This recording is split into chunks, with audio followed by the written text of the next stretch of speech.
Estamos, ahí estamos, ya, en vivo y en directo. Valeria Valareso, presidenta de la Fundación Ambiental Siriri. Así, ¿está bien? Sí, Siriri, Sí. como el pájaro. Sí. Muy bien. Valeria, gracias primero por estar con nosotros para hablar sobre una cosa que yo particularmente siempre he creído que es importante. De hecho, lo vivo porque trato de mantener el equilibrio, la salud mental, la salud mental. Y yo leía un dato interesante que ustedes exponen. La salud mental en base comunitaria. ¿Qué significa eso? Bueno, primero que nada, buenos días con todos los que estamos aquí presentes. Algo importante que hay que mencionar para tratar este tema es que la salud mental se la ha venido trabajando como ir al psicólogo. Y Ok. en realidad la salud mental es algo integral. Y cuando nosotros hablamos desde la fundación como algo comunitario, nos referimos a trabajar con las familias, con las personas, con la gente, en cómo ellos viven su día a día, cómo se relacionan con las demás personas, cómo manejan sus emociones, cómo hacen descargas emocionales, Ok. ese tipo de, ¿cómo decirlo? Este tipo de acciones que tomamos día a día para enfrentarnos al mundo son necesarias, pero no nos enseñan ni en la escuela, a veces ni en la familia, y mucho menos a los estados no les interesa justamente el tema de la salud mental. Por eso nosotros como fundación estamos empezando un proyecto para proponer una ley de salud mental pública y de calidad. Porque luego de la pandemia vimos cómo la gente en verdad necesita atender ese Totalmente. lado humano. La ansiedad, la depresión, la tasa de suicidios es algo que vemos que incrementa. Y a esto sumémosle, ¿no?, las condiciones precarias de nuestra vida de muchas personas. La salud mental no es algo que podamos verlo únicamente desde una sola mirada, hay que mirarlo desde una forma interseccional, es decir, Ujú. no es la misma realidad la que yo tengo a la realidad que tienen personas que tal vez viven en procesos de hacinamiento. Y Ujú. cuando hablamos de salud mental hay que tomar en consideración justamente que las realidades de las personas son diferentes. Ahora, la pregunta viene, bueno, ¿por qué no se hace nada en términos de salud mental? En los últimos años nosotros como fundación hemos estado trabajando este tema, sobre todo de descargas emocionales con los docentes, hemos trabajado mucho con mujeres emprendedoras por el tema justamente de la carga emocional que significa vivir en un país que en vías de desarrollo, entre comillas. Y Ujú. claro, la pregunta que nos sale a nosotros como fundación es ¿por qué no hacen nada en términos Valeria, de... pero hay supuestamente hay una iniciativa, de hecho se está debatiendo. ¿Conocen ustedes un poco esto en la asamblea? El otro día conversaba con el presidente de la comisión. ¿Cómo han visto esto? Él hablaba precisamente de primero el reconocimiento, seguro de implementar áreas específicas en los hospitales de salud mental. ¿Ustedes han analizado esta propuesta? ¿Les gusta? ¿No les Sí, gusta? ¿Le implementarán algo más? ¿Le cambian? ¿Le ponen? justamente el tema es eso, por eso te decíamos que la salud mental no es únicamente poner en un hospital una dirección de psiquiatría. Ya. La salud mental va desde el hecho de que tú tengas una calle que tenga todos los servicios para caminar, va desde el hecho de que te sientas segura en tu espacio, que tomar el transporte público no se convierta para ti en una zona, en una suerte de terror, subirte y si Claro. me acosan y si me roban. Entonces, claro, ver la salud mental como poner oficinas, poner direcciones para que desde ahí se ejecuten planes y proyectos es parte del proceso burocrático, pero va más allá. Cuando hablamos de salud mental, hablamos desde bueno, los ingresos que hay en una familia, cuántas personas viven en una casa, el tema de cómo yo vivo la cuestión del amor, cómo yo me relaciono con mi pareja, cómo son mis relaciones socioafectivas en mi trabajo. El hecho, mira, de que nosotros como fundación, nosotros trabajamos con jóvenes para, hacemos estos espacios de descargas emocionales. Mira lo que nos dicen, trabajar 8 días a la semana, 7 días a la semana, más de 40 horas, impacta en la salud mental Ujú. para recibir al final un salario básico que no me alcanza para consumir lo que yo quiero hacer. Ese tipo de situaciones Claro. son salud mental. Por eso nosotros somos muy críticos cuando nos dicen, bueno, vamos a implementar una dirección que gestione citas para psicólogos. Ujú. Chévere, qué bueno que se den esos procesos, pero vuelvo y repito, la salud mental es todo lo que nos rodea. Nuestra relación con el medio ambiente, por ejemplo, es Ya. parte de la salud mental. Tener contacto con la naturaleza, ¿qué entendemos por espacios verdes? cómo nos relacionamos con los espacios verdes. Hay esta idea un poco de, bueno, vamos a poner parques y que en los parques hayan columpios y con eso la gente ya tiene acceso a un espacio verde. ¿Entendemos esos espacios como adecuados para socializar? Ujú. Los jóvenes, en Quito es un problema, y no solo en Quito, en Guayaquil, en Cuenca, ¿cuáles son los espacios de distracción que tienen los jóvenes? Los bares, el cine y a veces algunos par museos que todos nos hemos recorrido desde niños. Entonces, la salud mental es crear espacios para que la gente socialice. Es tener lugares seguros, que nuestra ciudad sea segura, es que podamos tener acceso a la naturaleza. La salud mental también implica que, bueno, yo no sé cómo relacionarme con el género femenino, el género masculino, cómo tener una relación saludable. Y Claro. mira que muchos de nuestros jóvenes, una de las grandes preocupaciones entre los jóvenes de 18 a 34 años es las relaciones socioafectivas. Y yo pregunto y vuelvo a plantear, ¿estamos seguros que poniendo una dirección de salud mental soluciona el problema? Es un problema No lo grande. sé, no lo sé. Claro, es un problema súper integral, es medio complicado, porque si decimos que vamos a hacer algo, la pregunta es, ¿será suficiente? Y creo que siempre va a ser la pregunta, ¿será suficiente? Hay una cosa que me parece interesante, Valeria, tú decías, la salud mental tiene que ver mucho con el asunto de nuestra vida, y ahí tal vez podríamos relacionarlos al hecho de que en las últimas encuestas hay una negatividad del ecuatoriano frente a lo que ocurre con la política y lo que se espera del político. También es salud mental, es decir, por eso, y no es que seamos negativos, ¿no? Porque a veces la gente dice, son ustedes negativos, tienen que pensar en positivo. Sí, hay que pensar en positivo, eso es cierto, ok, pero la realidad golpea duro. Entonces, es una corresponsabilidad la política pública y el gobierno con el estado de ánimo de nosotros.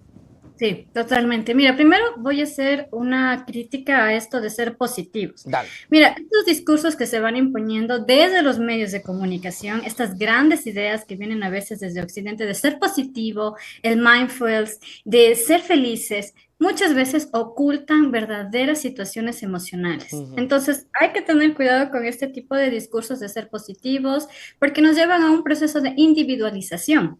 Si yo estoy Ya. bien, no me importan los demás. Ah, ok. Partamos de ahí. Y segunda cosa importante, ¿no? La responsabilidad de cómo nos sentimos emocionalmente sí es un asunto político, Claro. claramente. Es un asunto político porque los jóvenes viven un apoliticismo en el que cualquier cosa que huela a política totalmente desacreditada. Así Y es. se ha impuesto este discurso de la negatividad, de que no se puede cambiar, de que el Ecuador está sumido en la pobreza. Y claro, evidentemente son discursos que responden a una lógica, a una dinámica imperialista en la que necesitas tener individuos fragmentados. Esto es importante entender. Individuos fragmentados para que tú les puedas seguir vendiendo estas ideas individualistas, ¿no? De consume, consume, Claro. consume. Porque es lo que hacen nuestros jóvenes, consumir, consumir, consumir, consumir. Y lo que se va rompiendo son las ideas de vecindad, las ideas de colectividad. Pensar que la felicidad es terminar al final de mes mi trabajo, coger mi salario e irme a beber, es parte de una dinámica que básicamente necesita individuos que no piensen, sino que consuman. Ujú. Entonces es una responsabilidad del Estado ver, bueno, cómo se siente mi gente, cómo se sienten los jóvenes. Pero eso tú necesitas hacer una investigación. Tú tienes que hacer una investigación, tienes que hacer un censo. Bueno, ¿cómo se sienten los niños? ¿Cómo se sienten las madres? ¿Cómo se sienten los ancianos? ¿Cómo se sienten los jóvenes? ¿Cómo se sienten los jóvenes adultos? Eso te permite a ti entender las diversas miradas que tienen los sectores para comprender, bueno, si se sienten mal, ¿por qué se sienten mal? Si Claro. tienes negatividad, ¿por qué te sientes negativo? ¿Cuáles son las razones que te han llevado a ti a sentir esta negatividad de forma colectiva? Una Entonces, razón no buena, es... Valeria, perdón que te interrumpa, es lo que tú decías hace un rato, trabaja, trabaja, trabaja, y no luego, y luego no me alcanza, y luego no puedo, y me saco, es estresante, es doloroso. Es decir, trabajas Exacto. tanto y tanto, y luego no alcanzas, y luego se tergiversa la realidad, y la gente opta por hacer cosas indebidas, por tratar de alcanzar ese ideal. Entonces sí, es una responsabilidad total del gobierno. Cuando tú dices descargas emocionales dentro de sus procesos, ¿a qué se refiere eso?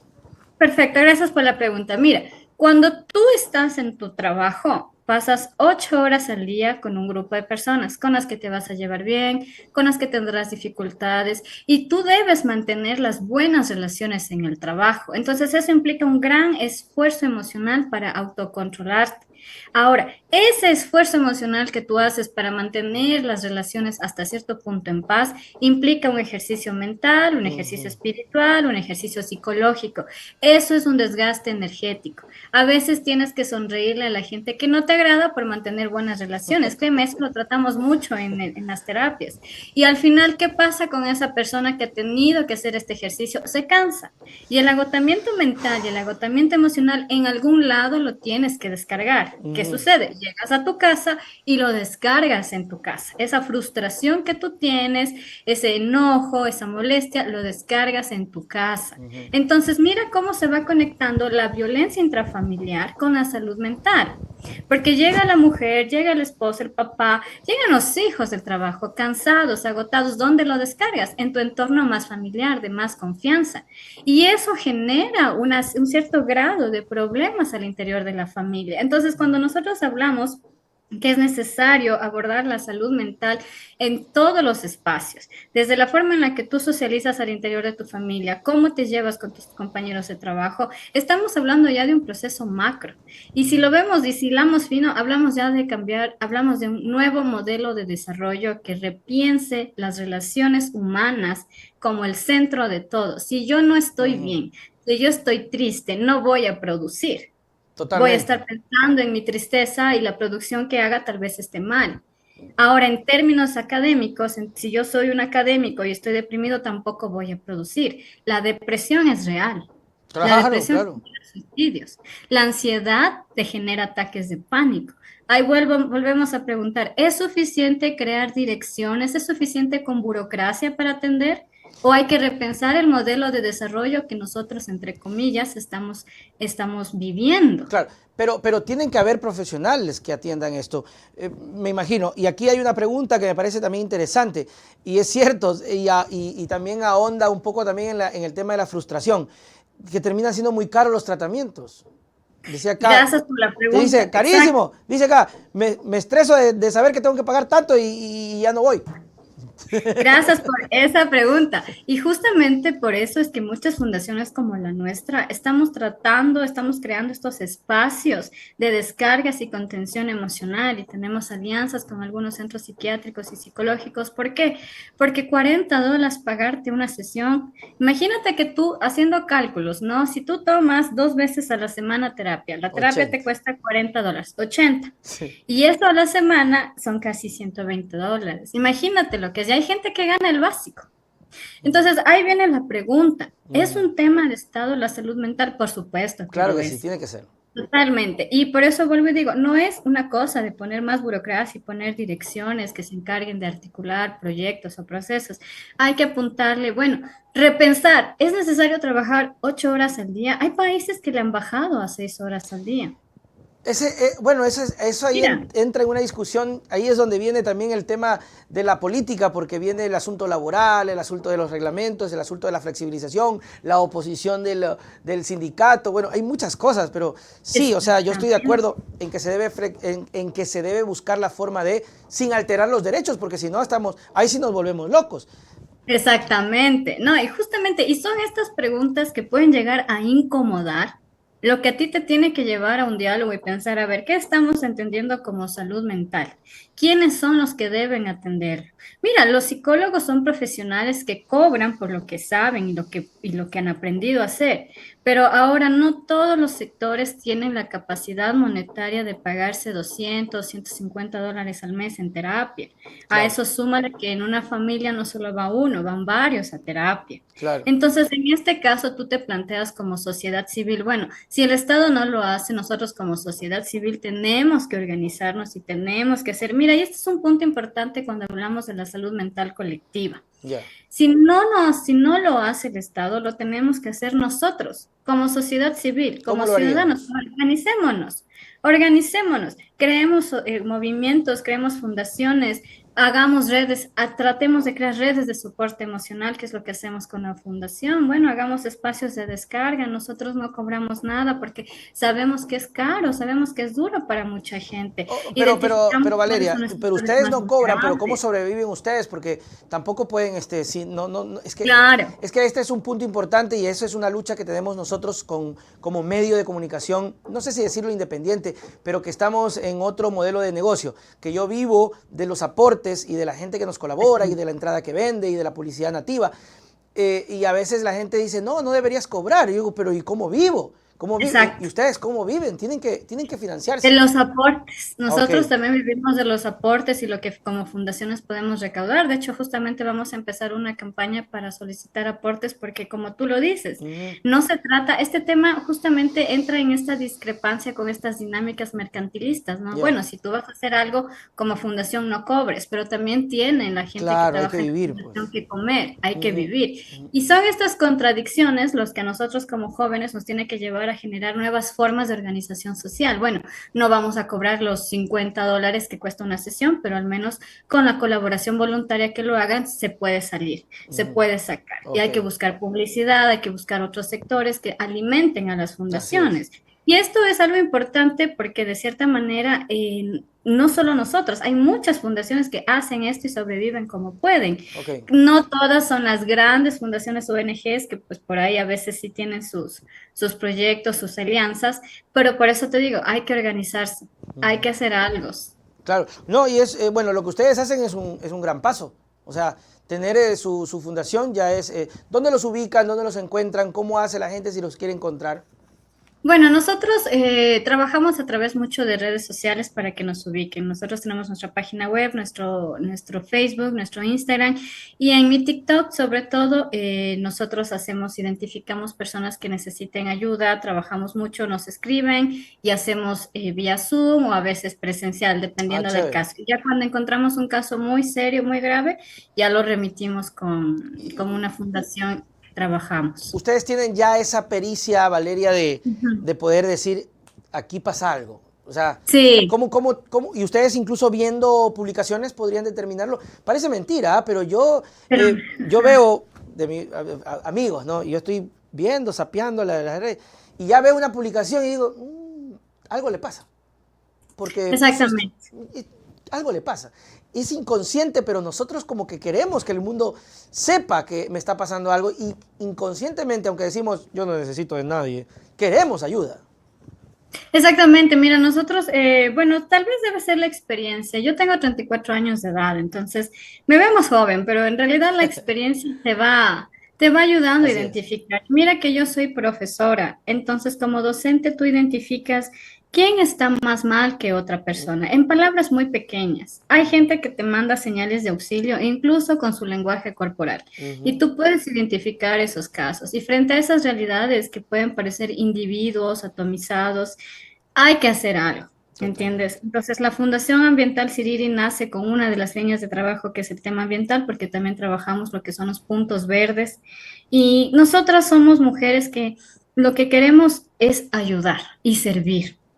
Eso es lo que más nos interesa. ¿Por qué queremos ayudar y servir? Porque pues a todos nos ha pasado que en algún momento no tuvimos esta ayuda, no tuvimos esta Ujú. mano, ¿no? Entonces, creemos profundamente que los jóvenes tenemos que involucrarnos, no necesariamente en lo político como ejercicio electoral, pero sí en intervenir en los problemas sociales. Además que Eso es conversar es bueno. O sea, yo le digo, yo cuando estaba en el colegio, yo sí iba donde el psicólogo del colegio, yo alguna cosita yo iba licenciado y me sentaba y conversaba y hablaba y eso es bueno, te ayuda. Entonces, creo que un punto importante para la gente, para la audiencia, es empezar a reconocer que hay algo que debe ser cambiado y aceptar la ayuda, porque creo que ese es un punto importante. Si no reconocemos nosotros primero cómo queremos que nos ayuden, porque hay gente muy, me imagino, dura, Valeria, así como, chica, esta gente es difícil.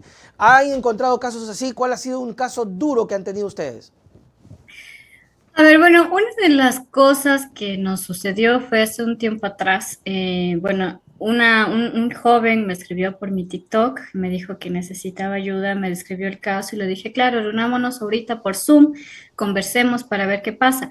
Y lo que primero pude notar es que era una persona que no quería reconocer que se sentía mal. Ok. Era una persona que no quería reconocer que se sentía herido. Y una cosa interesante que yo me di cuenta es que el hecho de que le atendiese una mujer en un proceso de descarga emocional le afectó un poco. No quería mostrar Ah, esa cara de debilidad. Y luego de una conversación de unos 20 minutos, pues la mm, persona se pudo abrir. Y claro, cuando ya escuché su caso, entendí que es necesario trabajar en la relación de padres e hijos. claro, La chútelo. infancia es fundamental. Y tú ahí entiendes, y no voy a mencionar por respeto a la No, no, está persona, bien. pero tú entiendes que la relación padre e hijo, madre e hijo es esencial para tener una ciudadanía saludable. Ujú, Cuando la figura materna, la figura paterna te violenta, te lastima, te hierre, marca a los ciudadanos. Y ese es un tema que ujú. no se habla porque da miedo, da vergüenza, pero las cifras están ahí. Mira que nosotros tenemos niñitas de 11, 12 años que dan a luz. Ellas no son porque se enamoraron. Ese es un problema social gravísimo que se debe atender. Entonces, cuando tú a mí me preguntas si la salud mental es una cuestión de Estado, es una cuestión política y de Totalmente. Estado. Tú no puedes tener familias que estén teniendo estos problemas al interior y tratando de justificar con estas frases de secretos familiares. Hay cosas en las que el Estado tiene que intervenir. ¿Cómo hacerlo? O no se A metan. través del sistema. Exacto, no te metas. El Estado en lo privado no se debe meter. Pero ¿cómo hacemos si en la parte privada, en la parte de la familia, hay niñas que viven abuso, hay niños Ujú, que viven abuso y se van a convertir en hombres, en mujeres ujú. adultas? Y que serán ellos los que vayan a la vida pública. Entonces, esas contradicciones son las que necesitamos como jóvenes, como Estado analizar. ¿No? No se trata de que el Estado se meta en la vida privada, sino que, bueno, tengamos un sistema de seguridad social que sí opere, Claro, que eso, se detecte, por lo menos que se detecte. que sea fuerte, ¿no? Que eso es lo que también estamos ahora debiendo. Y recordando lo que decías, es cierto, es decir, cómo lo maltratas muchas veces cuando hay alguien que ha sido maltratado, que no se ha escuchado y encima de todo, cuando cae enfermo va a un hospital y no tiene atención, no tiene medicina. Exactamente. O sea, lo revictimizas y lo achacas y lo aplastas. Exactamente. Esa es la realidad. Mira, en la casa hay muchos casos. Nosotros trabajamos con tantos casos de violencia y sales afuera, a la sociedad, ¿a qué? A seguir viviendo violencia. Violencia, eso no es justo. No tener medicinas, pese a que muchos pagamos el seguro social. Tener una atención médica carísima, $70 una atención médica en los hospitales privados es carísimo. Ujú. Eso es violencia. Entonces, el joven, la joven que crece en un ambiente de violencia y que sale de un ambiente de violencia, ¿cómo le podemos pedir a ellos que sean productivos, que sean ciudadanos de bien? Ahí vienen estos dobles moralismos, estos dobles discursos. Mira, si tú quieres que la gente trabaje bien, se sienta feliz, sea proactiva, construye las condiciones necesarias para que eso se dé. Ujú. Y tampoco podemos pedirles, mira, porque saben haber en estas discusiones, ¿y quién se encargaría de vigilar a nuestros niños? Las escuelas. Pero no puedes hacer eso porque los colegios tienes a los profesores, pero saturados de materias. Yo soy docente y es Claro. No, durísimo. y aparte de Entonces, eso, con la amenaza ahí, cualquier cosa, visto bueno, señorita, el reglamento artículo 2 si no entrega el informe en 24 horas, no sé qué cosa. entonces, el docente también es una figura, es una piedra angular para la salud mental. Mira que son cosas que se van concatenando, no es algo aislado. Por eso vuelvo y repito, como dije al inicio, la salud mental no es únicamente ir al psicólogo, es generar todo un Toda una sistema cosa, es integral de un salud ecosistema. pública. Exactamente, un ecosistema de salud pública. Sí, y sabes que, Valeria, es tan importante que el gobierno reconozca esto como salud pública, pero desde arriba, es decir, un presidente que se ponga el pantalón real, que no lo hay. Que nos podríamos evitar cosas, y voy a hacer este ejemplo real. Un accidente de tránsito hace poco que involucra a una persona que ha tenido una actividad de violencia tremenda, que se ha expuesto, y que si tuviésemos un Estado que reconozca la salud mental como prioridad, ya hubiese sido intervenido esta persona hace rato porque venía con antecedentes de violencia. Le pegaron a un guardia, putean a la gente, insultan. O sea, es un tipo que está predestinado a cometer una desgracia, pero el gobierno no le importa. Y ahí están, 2 muertos. Y lo que hace el gobierno al final del día, y esto pasa en muchos sectores, ¿no? Coger y mandarles presos. Eso también es En el algo peor de los importante. casos. Y en el otro, decir que no tiene nada de culpa y a la casa. De la casa. Y esas cosas, mira, son salud mental. Por eso te digo, es que nosotros como ciudadanos debemos exigir que se repiense un modelo de desarrollo en el que se ponga en el centro las necesidades emocionales, repensar valores como la bondad, repensar virtudes, repensar nuevos principios. Mira que tú ves en la tele violencia, robo, asesinato, violación, y esas cosas te afectan. Tú no ves las noticias porque dices, ¿para qué voy a aprender si me voy a poner triste? Mejor me voy a ver el TikTok, que hay cosas alegres y que me hacen reír. Y Totalmente. eso es una cosa, y eso es un síntoma de que algo estamos haciendo mal como Estado. Y no podemos esperar que la parte privada se haga cargo de cómo me siento yo. Porque si le dejamos a la parte privada cómo me siento yo, vas a tener un montón de gente excluida. Y solamente va a haber una pequeña fracción que sí pueda pagarse los $200 mensuales en terapia. Y Ujú, a eso súmale que muchas personas son mal diagnosticadas. Eso es ujú, algo que nos hemos topado en la fundación, ¿no? De que por eso hablamos de un sistema nacional de salud pública, ¿no? De calidad. Hay gente que es mal diagnosticada, que en lugar de diagnosticarle con depresión, le han diagnosticado ansiedad. Y las ujú. medicinas que les terminan dando les afectan Y son más. dos cosas Mira, diferentes. dos cosas distintas, o bipolaridad, o algunas situaciones que hemos visto que Ujú, pasa. Y ahí viene la pregunta, y bueno, ¿y quién hace el control de este ejercicio? ¿Quién hace? ¿Dónde está el Estado? ¿Quién ujú. regula los precios? Eso también es algo importante de ponernos a pensar. Por eso nosotros como fundación, viendo estas carencias, decidimos organizarnos y decimos, bueno, si no está el Estado, hagámoslo nosotros. Sí, toca, aunque no tratar de que, o sea, no es que le decimos al Estado, no se preocupe, no haga nada, que no. Exactamente. Toca porque tampoco se puede dejar esto de lado. Valeria Valareso, muchísimas gracias, ha sido una conversación muy interesante. Esperamos seguir tocando temas cuando dé la oportunidad, las puertas abiertas, sus palabras para despedirnos. Bueno, las palabras para despedirnos a todos, simplemente desearles a todos que tengan un buen día, que si hay alguien que se siente mal o está pasando algún momento difícil, pues créanme, de alguna forma las cosas se solucionan. Ujú, Y siempre tratar de pensar que somos importantes y que nuestra familia también es importante. ujú. Un abrazo para todos y para todas y les invito a seguirnos en nuestras redes sociales, somos Fundación Ambiental Siriri. Y en el Sí, TikTok también les invito a seguirme como Divadi-88 para todos quienes necesiten conversar. ya saben. Gracias, Valeria, nos vemos. Chau, chau. Chao. Importantísimo, porque lo hemos tratado en algunos espacios. Importantísimo, la salud mental, el reconocimiento. Me gustó el tema de la descarga, que me parece chévere, porque es cierto, ¿no? A veces uno está cargado y no puede hacerlo en el trabajo, porque luego el compañero o el jefe o el supervisor se va a poner bravo, te bota y llega a la casa y se descarga en la casa de forma negativa. Se pelea, no quiere ver a la familia. Vamos, tranquilicémonos un poco. Estoy totalmente de acuerdo con nuestra amiga Valeria sobre el tema del hiperpositivismo, que tampoco termina siendo una cosa, ¿no? Real. A mí me aterra cuando veo esos matinales que dicen, ¿cómo están mis queridos amigos? Muy buenos días, hoy estamos radiantes de emoción. Miren mi sonrisa, estoy feliz. Y debe estar hecho pedazos esa persona. Tampoco digo que entremos a un programa de esa forma, ¿no?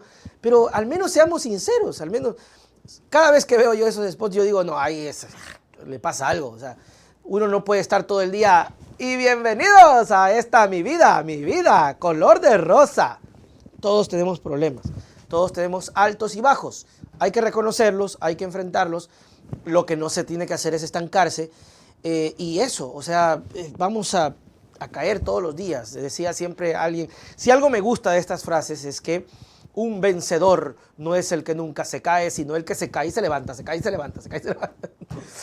Equivóquese, enfréntelo y si no le sale algo, mándelo a la casa. Ay, mentira. No, no se estrese, no se estrese, tranquilo. Lo que es para usted es para usted, lo que no es, no es. Le voy a repetir lo que escuché una vez. Si usted tiene un problema y ese problema tiene solución, ¿de qué se preocupa? Y si ese problema no tiene solución, ¿de qué se preocupa?